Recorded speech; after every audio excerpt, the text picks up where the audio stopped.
88,000 ऋषि इसी तरह संसार में वो जिधर हिमालय की तरफ बढ़ते उधर ही फंस जाते मोह ममता में। वहीं अज्ञान अविद्या उन्हें घेर लेती है,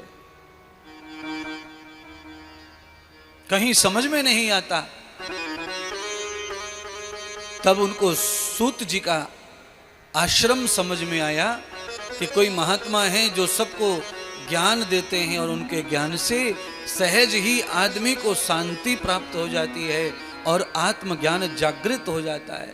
तो आत्मज्ञान को जागृत करने के लिए जैसे मानो माचिस में से चिंगारी निकाल कर कूड़े में डाल दो, दिया में डाल दो, चूल्हे में डाल दो, भट्टी में डाल दो, फिर आग पकड़ लेती है। ऐसे ही आत्मा में दुनिया भर का तत्व भरा हुआ है, ऊर्जा का, अग्नि रूपी ज्ञान का।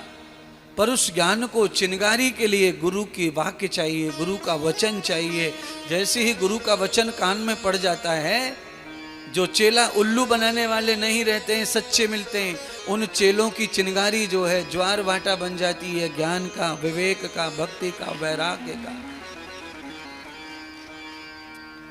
एक दृष्टांत के माध्यम से समझने की कोशिश करो, मैं समझाना चाहता हूं। 5 किलो चीनी ले लो और 5 किलो चीनी को 10 किलो रेत में मिला दो, बस 5 किलो चीनी को 10 किलो रेत में मिलाकर, अब आप, मैं तो चलो पांडाल में जो लोग बैठे हैं उन सबको ही कह रहा हूं, उस रेत में से चीनी को अलग करके बताओ। फिर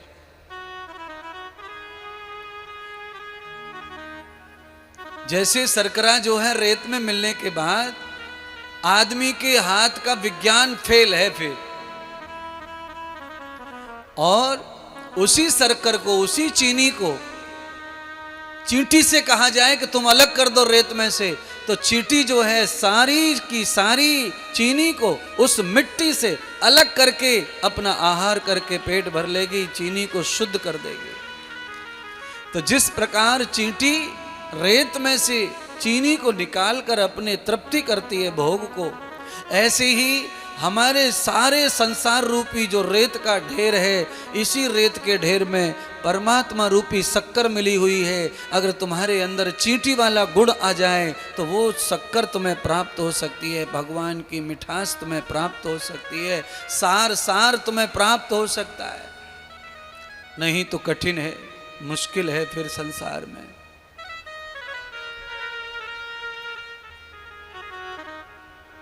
ब्रह्मा जी का संवाद क्या है? तो भगवान सूत कहते हैं ब्रह्मा जी का संवाद यह है कि इस भागवत कथा को श्री नारद जी ने श्रवण किया। तो सौनक जी ने पूछा, नारद जी तो स्वयं ही महाज्ञानी त्रिकालदर्शी साधु हैं, उनको क्यों आवश्यकता पड़ी भागवत कथा श्रवण करने की? तो सूत जी ने कहा, उनको आवश्यकता तब पड़ी जब उनके पिता ब्रह्मा अस्वस्थ हो गए, अशांत हो गए। अब बोलिए, ब्रह्मा अशांत हो गए, अस्वस्थ हो गए। ब्रह्मा जी अस्वस्थ और शांत भंग कैसे हो गई उनकी?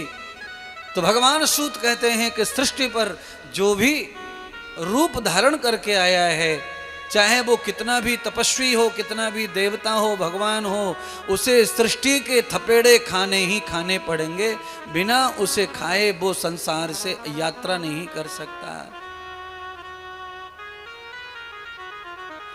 पुराने जमाने में कभी कभी नाव जहां पड़ती थी वहां पानी इतना ज्यादा नहीं होता था कि कोई डूब जाए। तो लोग क्या करते थे कि यहां से वहां जाने के लिए शरीर के कपड़े उतार करके बांध कर खोपड़ी पे धर लेते थे या पकड़ लेते थे सिर पे, और जमुना जी पार कर जाते थे कपड़े उतार करके, और उस पार पहुंचे, कपड़े पहन लेते, काम कर आते, मिल आते, दावत खाए आते, फिर आ जाते, फिर कपड़ा उतार लेते, फिर निकले आवते। क्या मतलब है इसका?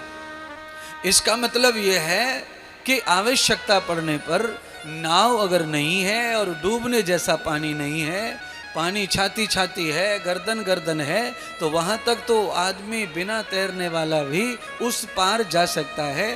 पर जब पानी का वेग ज़्यादा होता है तो ऐसी स्थिति में यह अज्ञान करना ठीक नहीं रहता है। मैं बताना ये चाहता हूँ कि इस भव सागर से भी आप पार हो सकते हैं अपनी ताकत से, पर उसके लिए आपको चाहिए कि ऐसी जगह पर प्रवेश करो जहाँ पैर टिके रहें, और जहाँ पैर नहीं टिकेंगे वहाँ बिना तैरने वाला पार हो सकता नहीं है। तो क्या हो रहा है समाज में? समाज में यह हो रहा है कि आदमी की औकात है जीरो, खाने को रोटी नहीं, रहने को घर नहीं, इधर से उधर से डग्गेमारी करके तम्बाकू गुटखा दारू भारू पी लेते हैं और धरती पर पैर ना टेक रहे और भव सागर को पार करना चाहते हैं। और जिनके पास में 10 दिशाओं में सामर्थ्य है वो धरती में टेक के जी रहे। क्यों? क्योंकि इस दुनिया में वही जिंदा रहेगा, इस दुनिया में वही टिकेगा जिसने धरती का सहारा लिया, वही टिकेगा। और जो बिना पंख के उड़ता है वो धरती पे टिकने वाला नहीं। कोई रोने वाले भी नहीं मिलेंगे, कहाँ रोएंगे, कौन रोएगा? 10 लोग भी मैयत में नहीं आएंगे, घर के 2 लोग उठा के जला जुलू के फेंक देंगे, क्या मतलब है फिर मरने का भी? कम से कम मरने के समय जहां तक तुमको ले जाओ वहां तक लाइन नहीं टूटनी चाहिए। कुंभ का सा मेला भर जाए तुम्हारे मरने के बाद शमशान में, कम से कम उतना कुछ अच्छा तो जीवन में करो कि कुछ लोग तुम्हारे मरने पर दुख मनाएं, कुछ रोएं, कुछ तुम्हारे साथ जाएं, शमशान तक पहुंचें, कम से कम आपका संग वहां करें। इतना अच्छा तो जीवन होना चाहिए।